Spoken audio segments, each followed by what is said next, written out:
Hai pecinta sepak bola Indonesia, jadwal pertandingan seru babak 8 besar Liga 2 Indonesia 2021 akhirnya diumumkan. PT Liga Indonesia Baru atau LIB menetapkan pertandingan pertama dimulai pada Rabu 15 Desember 2021. Lokasi pertandingan di Stadion Pekansari dan Wibawa Mukti.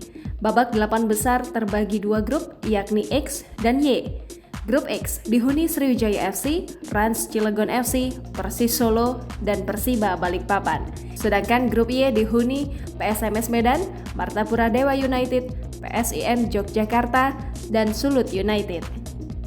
Babak 8 besar Liga 2 2021 digelar pada 15 hingga 23 Desember 2021. Pertandingan disiarkan secara langsung di Indosiar dan O Channel.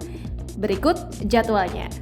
Berdasarkan hasil managers meeting di kantor LIB Jakarta kemarin, terdapat beberapa kegiatan rangkaian pertandingan yang sebelumnya dilakukan secara virtual akan diuji coba secara tatap muka, yakni aktivitas match coordination meeting dan post-match press conference.